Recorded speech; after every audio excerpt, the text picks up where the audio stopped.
靜默主前，讓我哋先喺神嘅面前安靜自己。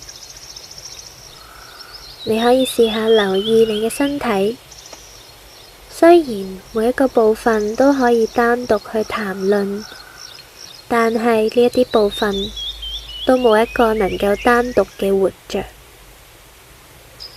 當你逐漸咁樣認知同埋發現你身上呢一啲唔同嘅部分係幾咁美妙咁樣配合成為一體，你就會感受到真實無比嘅活力同埋振奮。你嘅身體有冇邊一啲嘅部分係你曾經好抗拒嘅呢？有冇邊啲嘅部分係曾經沉睡？又有冇邊啲部分你曾經覺得好難駕馭，或者被你忽略呢？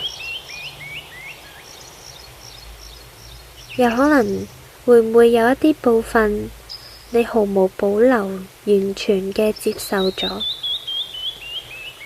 但係佢將佢視為你唯一嘅部分呢？只要你去留意，每一個人都會發現自己可能係獨一無二嘅。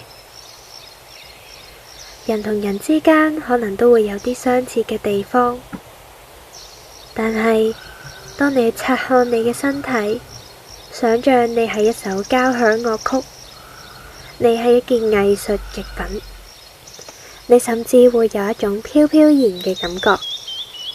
你係獨一無二嘅，你同其他人都唔一樣，但係你仍然係同大家出自於同一份彩虹嘅生命力。活在神的話語中。今日嘅經文係馬太福音第4章1至2節。當時耶穌被聖靈引到曠野，受魔鬼的試探。他禁食40晝夜，後來就餓了。我哋展開預苦期40日禁食同埋守齋，如果冇聖靈喺我哋心入邊感動同埋引導我哋所做嘅一切就會毫無功效同埋意義。耶穌藉住呢40日嘅獨處機會親近天父，顯出孤獨係擁有善良嘅心嘅人嘅朋友。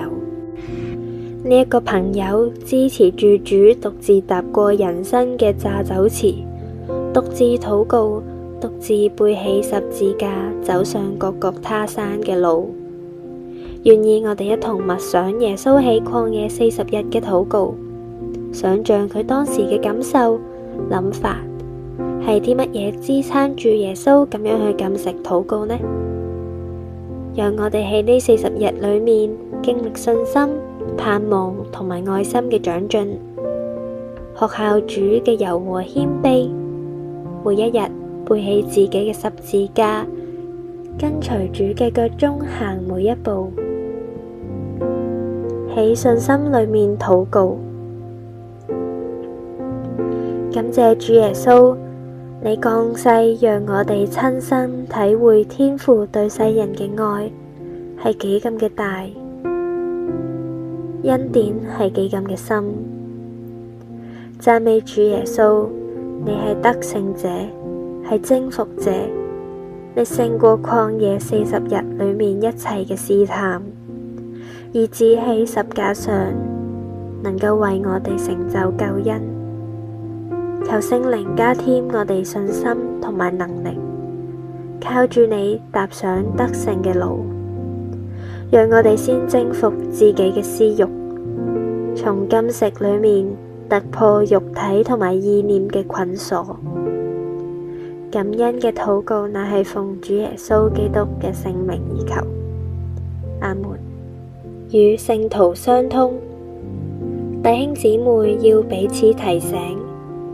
縱使我哋有天父兒女嘅特權，同埋佢所應許各樣嘅恩惠，呢樣並唔代表我哋唔會遇見試探同埋誘惑。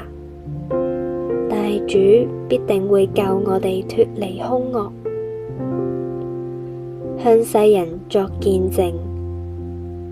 人人都會面對苦難同埋試探，但係基督徒能夠靠住主嘅帶領走出死蔭嘅幽谷，警醒守望，整裝待發，穿好屬靈嘅全副軍裝，為主作戰，靠主得勝。呢一個就係信徒有力嘅見證。服侍他人，侍奉上帝，服侍人群，並唔係為咗追求地上嘅飽足富貴，謀取利益，同埋多得天上嘅賞賜，乃係要甘心樂意為主而活，凡事都係為咗榮耀上帝而做嘅。雅各書1章13節至到15節咁樣寫道：神不能被惡試探，他也不試探任何人。每一個人受試探，都是被自己的私慾所勾引誘惑的。